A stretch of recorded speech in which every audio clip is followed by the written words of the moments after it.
Hello friends, my name is Sudhir. Let's start today's session.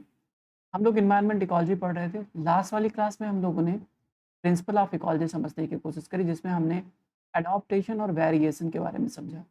वहीं से गाड़ी अपनी आगे बढ़ाएंगे और रिमेनिंग प्रिंसिपल्स को समझने की कोशिश करेंगे। अगर आपको हिस्ट्री एंड कल्चर की क्लासेस देखनी है तो अनअकैडमी पर अभिषेक श्रीवास्तव सर की क्लासेस देख सकते हैं। डिस्क्रिप्शन में सारी जानकारी दे दी जाएगी। साथ ही साथ आप ये कूपन कोड यूज़ करके मैक्सिमम डिस्काउंट अवेल कर सकते हैं अनअकैडमी पर। जो पहला कॉन्सेप्ट था हमने पढ़ लिया, एडॉप्टेशन। फिर वेरिएशन के बारे में समझा, अडॉप्टिव रेडिएशन के बारे में समझ लिया। अब समझने की कोशिश करते हैं स्पेसिएशन, प्रजातिकरण। ये क्या चीज़ है, आइए स्टार्ट करते हैं। स्पेसिएशन, प्रजातिकरण। प्रजातिकरण क्या है? अलग अलग नई स्पीसीज का उद्भव होना ही प्रजातिकरण है। नई नई प्रजातियों का उत्पन्न होना प्रजातिकरण है। विकासवादी प्रक्रिया या इवोल्यूशनरी प्रोसेस के दौरान क्या होता है कि जब जेनेटिकल चेंजेस होते हैं एक ऑर्गेनिज्म से दूसरे ऑर्गेनिज्म में, तो नई प्रजातियां बनती हैं। जैसे कैट की कितनी सारी वेराइटी है, कैट की तकरीबन दर्जनों वेराइटी है। इतनी सारी वेराइटी कैट की कैसे हुई? Just a second. एक आप नॉर्मल हाउस में पाने वाली कैट देखते हैं, बिल्ली होती है। टाइगर भी एक कैट की वेराइटी है, ठीक है। तो ये जैसे इतनी सारी वेराइटी कैट्स के कैसे आ रहे हैं? इनके जेनेटिकल चेंजेस के। होता क्या है इवोल्यूशन प्रोसेस में? क्या होता है, जैसे मान लो एक मेल कैट है और एक फीमेल कैट है, दोनों मिले, ठीक है, और इनसे जो बेबी हुआ, किसी नेचुरल प्रोसेस के कारण, नेचुरल रीजन के कारण क्या हुआ कि कोई जेनेट जीन इनमें या तो ऐड हो गया या डिलीट हो गया, ठीक है, डिलीट हो गया। तो एडिशन या डिलीशन ऑफ जीन्स, जिसके कारण क्या होता है, इनमें क्रोमोसोमल चेंजेस हो जाते हैं।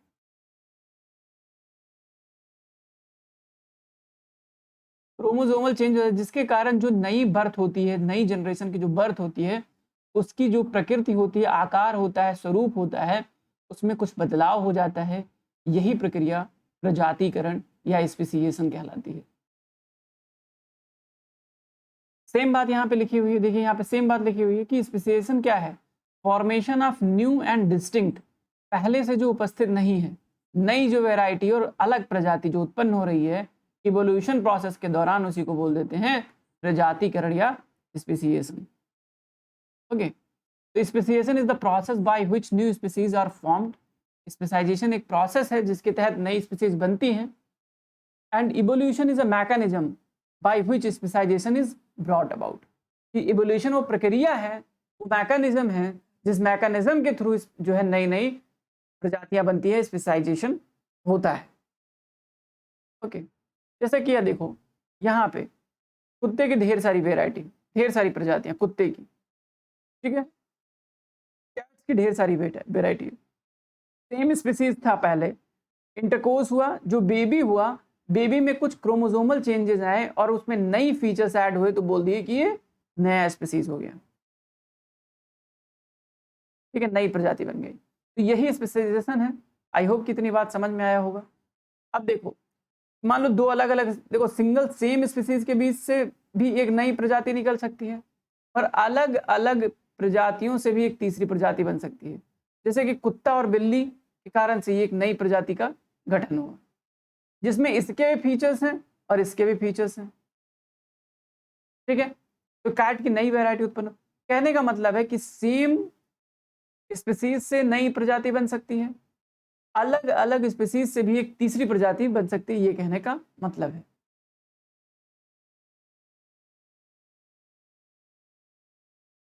स्पेशलाइजेशन के लिए एक छोटा सा क्लिप देखिए।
इस वीडियो क्लिप से आप समझ पाए होंगे कि किस प्रकार एक उल्कापिंड गिरने से भी नई प्रजातियों का गठन हो गया।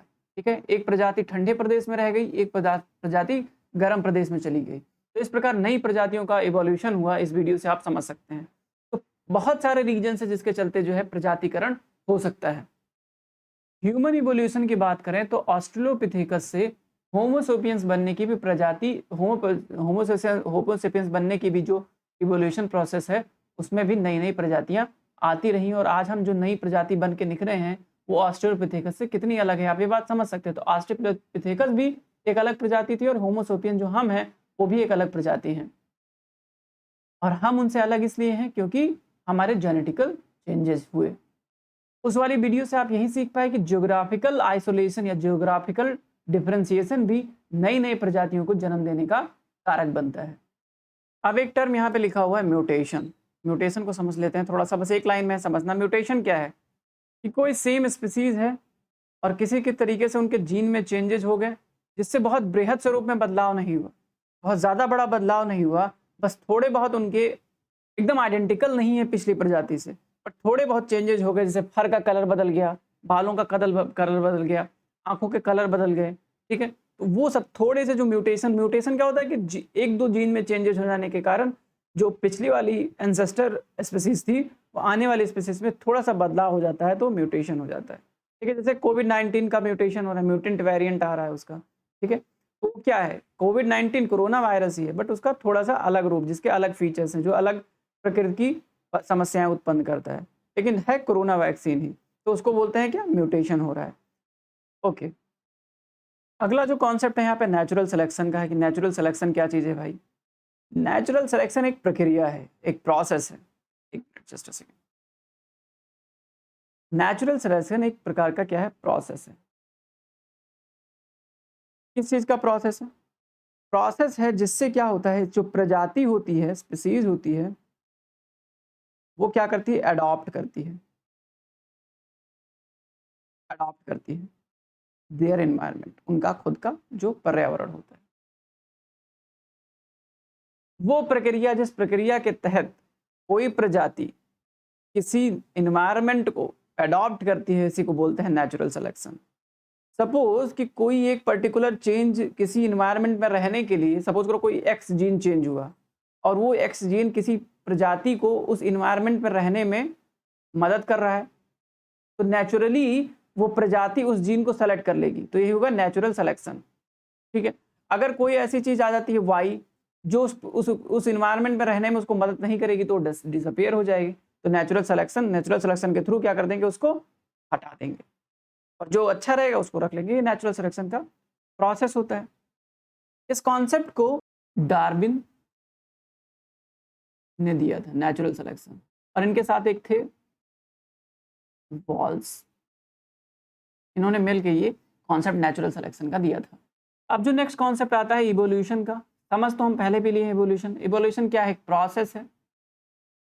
इवोल्यूशन क्या है, एक प्रोसेस, जिस प्रोसेस के through adaptation, variation, adaptive radiation, नई प्रजाति, म्यूटेशन, ये सब इवोल्यूशन प्रोसेस के ही थ्रू हो रहे हैं।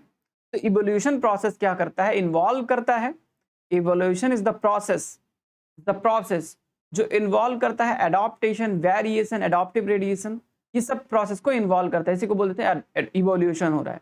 तो चेंज हो रहा है, कुछ चेंज हो रहा है, और ऑर्गेनिज्म में जो चेंजेस हो रहे हैं जिसके चलते नई प्रजातियों का उद्भव हो रहा है, इसी को बोल दे रहे हैं कि इवोल्यूशन हो रहा है। क्या हो रहा है, इवोल्यूशन हो रहा है, नई नई प्रजातियां आ रही हैं। वह प्रोसेस, जिस प्रोसेस के थ्रू नई नई प्रजातियां आ रही हैं, उसको बोल देते हैं इवोल्यूशन का प्रोसेस कंप्लीट हो रहा है। एक्सटेंशन क्या होता है, खत्म होना, कि किसी पर्टिकुलर रीजन से क्या होता है कि कोई एनिमल है, मान लो कोई एनिमल है जो किसी इन्वायरमेंटल चेंज को नहीं सह पा रहा है, जब वो किसी इन्वायरमेंटल चेंज को नहीं सह पा रहा है, मान लो टेम्परेचर ज़्यादा हो रहा हो, ज़्यादा टेम्परेचर होने को सह नहीं पा रहा, तो क्या होगा, खत्म हो जाएगा, एक्सटेंशन हो जाएगा। इसका एग्जाम्पल डायनासोर्स के बड़े अच्छे एग्जाम्पल्स हैं। अभी बहुत सारे गिद्ध खत्म हो रहे, वल्चर्स खत्म हो रहे डाइक्लोफिनेकल के कारण, समझेंगे हम लोग आगे। तो एक्सटेंशन भी होता है, कोई चीज़ घट जाए इन्वायरमेंट में, कोई चीज़ इन्वायरमेंट में बढ़ जाए, उसके चलते जब ऑर्गेनिज्म पर प्रभाव पड़ता है और वो मरने लगते हैं, तो उसी को बोल देते हैं कि एक्सटेंशन होता है, विलुप्तीकरण हो रहा है। और अभी एक टर्म बहुत ज़्यादा न्यूज़पेपर्स में है और वो है कि 6th मास एक्सटेंशन हो रहा है।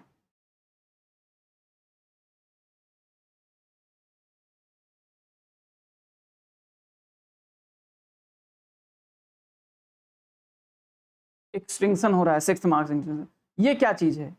ये एक्चुअली ह्यूमन मानव जनित कारकों के कारण से अब जो ऑर्गेनिज्म पर प्रभाव पड़ रहा है, जिसके चलते ऑर्गेनिज्म मर रहे हैं, इसी को बोल देते हैं कि छठवां हो रहा है। ठीक है, जो अभी क्या इसको होलोसिन एक्सटेंशन बोलते हैं।